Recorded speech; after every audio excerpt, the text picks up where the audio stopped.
तो यहाँ पर हम लोग देख रहे हैं क्लास 9th के साइंस का चैप्टर नंबर हमारा 4 है। चैप्टर नंबर 4 है परमाणु संरचना। अब परमाणु संरचना के बारे में हमने बात किया है कि इलेक्ट्रॉन, प्रोटॉन और न्यूट्रॉन क्या होता है, इसके प्रॉपर्टीज क्या होते हैं, इसके बारे में हमने बात किया है। साथ ही साथ थॉमसन का परमाणु मॉडल और रदरफोर्ड का परमाणु मॉडल के बारे में हमने बात किया है। अब बेसिकली आगे जो हमको बात करना है वो बात करना है बोर के परमाणु मॉडल के बारे में। और यहाँ पर अगर 9th में बात करें तो फाइनली हम यही पढ़ने वाले हैं। लास्ट हमारा परमाणु मॉडल बोर का परमाणु मॉडल। अब बोर का जो परमाणु मॉडल था वो क्या था, इसके बारे में हम बात करेंगे। बोर का परमाणु मॉडल, और ये दिया गया था 1913 ईस्वी में नील्स बोर के द्वारा। किसके द्वारा दिया गया था? नील्स बोर के द्वारा। अब ये परमाणु मॉडल था क्या?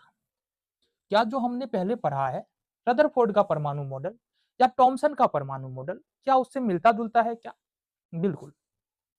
अगर तुम परमाणु के बारे में भी देखो, जो 600 बीसी पहले महर्षि कनाद ने बताया कि किसी भी पदार्थ का सबसे छोटा कण जो है वो परमाणु कहलाता है।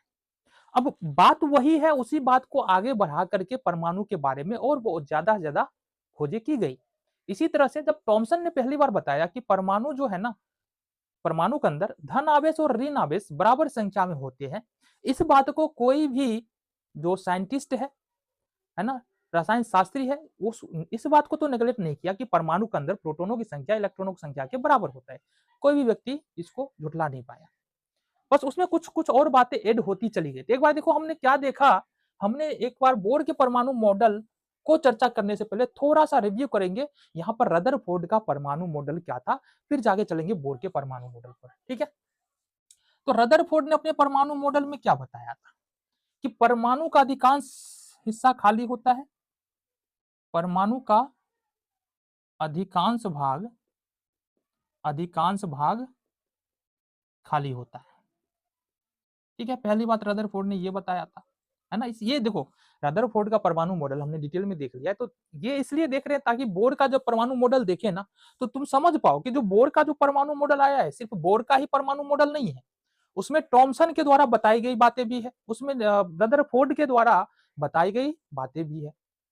क्लियर है बात? चलो जी चलो, दूसरी बात जो यहाँ पर हमारे रदरफोर्ड के द्वारा बताया गया वो था कि परमाणु का संपूर्ण द्रव्यमान, परमाणु का संपूर्ण द्रव्यमान नाभिक में होता है। किसमें होता है? नाभिक में होता है। तीसरी बात जो नील्स ये रदरफोर्ड के द्वारा बताया गया, ये बताया गया कि प्रोटॉनों की संख्या बराबर होता है। प्रोटॉनों की संख्या बराबर होता है इलेक्ट्रॉनों की संख्या के। इलेक्ट्रॉनों की संख्या के, ये परमाणु के अंदर में बताया गया। चौथी बात, परमाणु के अंदर में नाभिक होता है और नाभिक का आयतन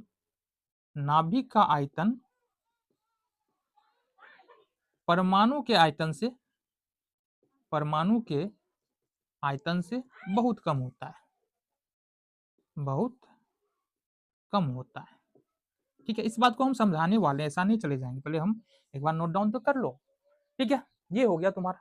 और पांचवी बात जो बताया रदरफोर्ड ने कि इलेक्ट्रॉन नाभिक के चारों ओर कक्षाओं में चक्कर लगाते हैं। कक्षाओं में चक्कर लगाते हैं। तो ये 4-5 बात जो है रदरफोर्ड के परमाणु मॉडल से निकल के आता है। अब इनके कहने का मतलब क्या था ये समझो। इनके कहने का मतलब था, अगर मान लो हमारे पास एक एटम है, ये परमाणु है, यहाँ पर जो है ना पॉजिटिव चार्ज होता है, ये नाभिक है। नाभिक बहुत छोटा होता है और परमाणु का आकार अपेक्षाकृत बहुत बड़ा होता है। ठीक है, बहुत बड़ा होता है। तो ये हमारा परमाणु है और परमाणु का ये जो है ये नाभिक है। जैसा कि तुमको दिख रहा है नाभिक बहुत छोटा है और परमाणु बहुत बड़ा है। पहली बात इन्होंने बताया। संपूर्ण द्रव्यमान जो है वो परमाणु के नाभिक में होता है, मतलब जो भी द्रव्यमान होता है ये परमाणु के नाभिक के वजह से ही होता है। परमाणु के अंदर जो भी द्रव्यमान है वो परमाणु के नाभिक की वजह से है, सारा सारा द्रव्यमान यही है। तीसरी बात है, प्रोटॉनों की संख्या इलेक्ट्रॉनों की संख्या के बराबर होता है। कहने का मतलब है जितना धन आवेश होता है परमाणु के अंदर में, उतना ऋण आवेश होता है परमाणु के अंदर में। इन्होंने यह भी बताया। नाभिक का आयतन परमाणु के आयतन से बहुत कम होता है, मतलब नाभिक एक छोटे से जगह पर होता है जबकि परमाणु बहुत बड़ा है। ठीक है, जैसा कि तुमको दिख रहा है। फिर पांचवा है, यहाँ इलेक्ट्रॉन नाभिक के चारों ओर कक्षाओं में चक्कर लगाते हैं, और ये जो तुमको दिख रहा है ये चक्कर है, यहाँ पर इलेक्ट्रॉन जो है अलग अलग कक्षाओं में चारों ओर यहाँ पर चक्कर हमारा लगाता रहता है। तो ये किनका मॉडल था? ये रदरफोर्ड का मॉडल था। अब हमको देखना है निल्स बोर का परमाणु मॉडल। ठीक है, आ जाओ जी, निल्स बोर ने क्या बताया इसको हम लोग देख लेते हैं। निल्स बोर का परमाणु मॉडल, ये तो देखिए ना, निल्स बोर 1913 में दिया था। ये रदरफोर्ड कर देते हैं इसको हम, है ना, ये रदरफोर्ड कर देते हैं, रदरफोर्ड का परमाणु मॉडल। आ जाओ जी, अब निल्स बोर का परमाणु मॉडल देखो। निल्स बोर का परमाणु मॉडल ये क्या है और कब दिया गया? देखो यहाँ से 1913 में दिया गया। तो बोर साहब क्या बताए थे? बोर साहब ने क्या बताया था? आ जाओ देखिए, बोर साहब ने पहले बताया कि बाबू जो परमाणु है ना, वो तो थॉमसन महोदय ही बता के चले गए कि परमाणु हमारा गोलीय होता है ना। निल्स बोर ने क्या बताया इसको थोड़ा सा देखते हैं हम लोग। आ जाओ जी, निल्स बोर ने बताया कि परमाणु जो के बाहर चारों ओर इलेक्ट्रॉन, नाभिक के बाहर चारों ओर इलेक्ट्रॉन चक्कर लगाते रहते हैं। ठीक है, निल्स बोर ने क्या बताया? निल्स बोर ने बताया पहली बात कि इलेक्ट्रॉन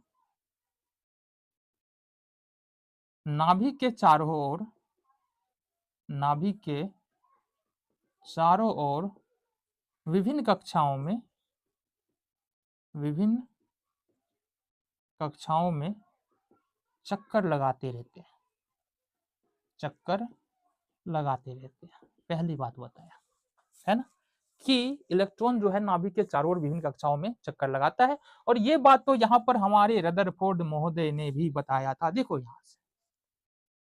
ठीक है, लेकिन दूसरी बात इन्होंने बताया जो बहुत ज्यादा महत्वपूर्ण है, इन्होंने बताया कि चक्कर लगा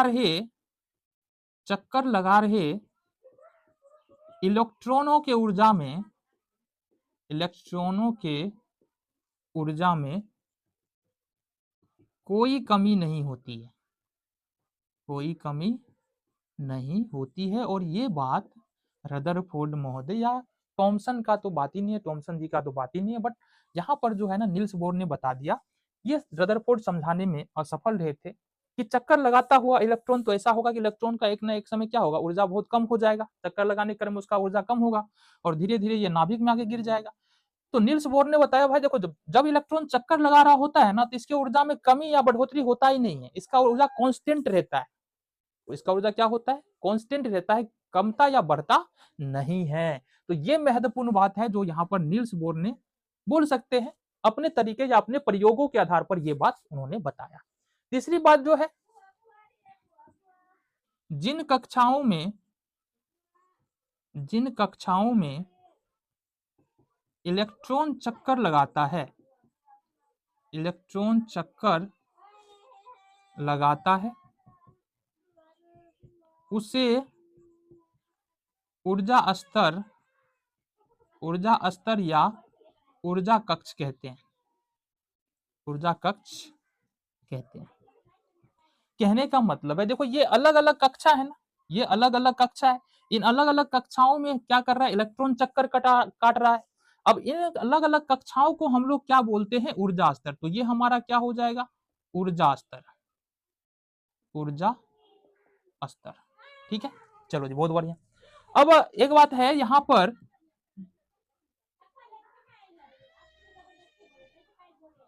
ऊर्जा स्तर को हम लोग किससे सूचित करते हैं?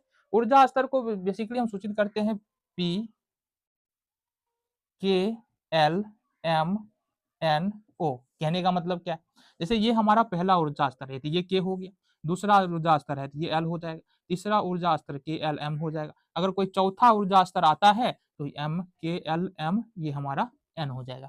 या फिर इसको हम लोग 1 2 3 4 भी सूचित कर सकते हैं, 1 2 3 4, पांचवा भी आ सकता है। तो ऊर्जा स्तर या जो कक्षा होता है उसको के एल एम एन या हम 1 2 3 4 5 इस प्रकार से सूचित करते हैं। क्लियर है बात?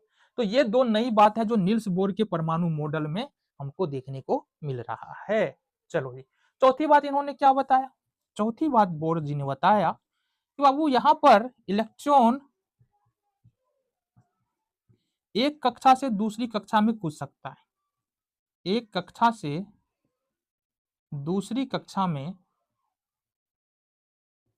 कूद सकता है, कूद सकता है, ये बताया इलेक्ट्रॉन एक कक्षा से दूसरी कक्षा में कूद सकता है। अब समझो बात से, अगर इलेक्ट्रॉन अंदर वाले कक्षा से अगर बाहर वाले कक्षा में जा रहा है, सपोज यहाँ पर हम दूसरा पिक्चर बना देते हैं, यहाँ से सपोज हमारे पास ये कक्षा क्या है, ये चलो यहाँ से हमारे पास ये हमारा परमाणु थोड़ा गड़बड़ हो गया, अंडाकार हो गया ना, चलो जी ये हो गया हमारा एटम। अब सपोज हम कर रहे हैं कि परमाणु हमारा इस वाले कक्षा से, ये इलेक्ट्रॉन इस वाले कक्षा से यानी कि अंदर वाली कक्षा से यदि बाहर वाला कक्षा में जाता है, तो यहाँ पर क्या होता है, ऊर्जा का अवशोषण होता है। क्या होता है, ऊर्जा का अवशोषण, मतलब यहाँ से ऊर्जा देंगे तब इलेक्ट्रॉन अंदर वाले कक्षा से बाहर वाला कक्षा में जाएगा। मतलब हमको किसी न किसी रूप में ऊर्जा देना पड़ेगा, चाहे विद्युत के रूप में दे, उष्मा के रूप में दे, तब ये इलेक्ट्रॉन जो है यहाँ से निकल के इस वाले कक्षा में आएगा, तो ऊर्जा का अवशोषण होगा। लेकिन अगर इलेक्ट्रॉन बाहर से अंदर की ओर जाता है ना, बाहर वाली कक्षा से अंदर वाली कक्षा में जाएगा, तो यहाँ पर ऊर्जा का उत्सर्जन होगा, ऊर्जा का उत्सर्जन होगा। ठीक है, तो ये था हमारा बोर का परमाणु मॉडल। ठीक है, क्या क्या बताया एक बार और देखें। बोर ने बताया कि इलेक्ट्रॉन नाभिक के चारों ओर विभिन्न कक्षाओं में चक्कर लगाते रहते हैं, ये हमारे रदरफोर्ड जी भी ने बताया था और बोर महोदय ने भी बताया था। ठीक है, तो ये हमारा परमाणु हो गया, परमाणु का ये नाभिक हो गया, नाभिक के चारों ओर इलेक्ट्रॉन क्या करता है, अलग अलग कक्षाओं में चक्कर लगाता रहता है। चक्कर लगा रहे इलेक्ट्रॉनों की ऊर्जा में कोई परिवर्तन नहीं होता है, कांस्टेंट रहता है। तो इन्होंने बताया कि इलेक्ट्रॉन की जो ऊर्जा होती है ना, चक्कर लगाने के क्रम में ना ही कम होती है ना ही ज्यादा होता है, वो कांस्टेंट बना रहता है। तीसरी बात इन्होंने बताया कि जिन कक्षाओं में इलेक्ट्रॉन चक्कर लगाता है उसे ऊर्जा स्तर या ऊर्जा कक्ष कहते हैं। अब ये जो तुमको दिख रहा है अलग अलग कक्षा, इसको हम बोलते हैं ऊर्जा स्तर या ऊर्जा कक्ष बोलते हैं, एनर्जी सेल बोलते हैं इंग्लिश में। ठीक है, ऊर्जा स्तर को हम लोग के एल एम एन ओ या 1 2 3 4 5 से सूचित करते हैं। तो यहाँ पर देखो ये हमारा हो गया, अगर तुम देखना चाहो तो इसको चलो हम मिटा लेते हैं, फिर से समझा देते हैं। चलो ये हमारा क्या है, एटम का परमाणु का नाभिक हो गया। ठीक है, यहाँ पर न्यूट्रॉन प्रोटॉन होता है। अब ये हमारा पहला ऊर्जा स्तर है, तो ये हो गया हमारा के। ये हमारा दूसरा ऊर्जा स्तर है, काहे टेढ़ा हो रहा है ये हमारा दूसरा ऊर्जा स्तर है, तो ये हो गया हमारा एल। ये हमारा तीसरा ऊर्जा स्तर है, ये हो गया हमारा के एल एम। ये हमारा तीसरा ऊर्जा स्तर है के एल एम, ये हो गया हमारा एम। या फिर हम इसको 1 2 3 4 इससे भी सूचित करते हैं। तो ऊर्जा स्तर को ऐसे सूचित किया जाता है।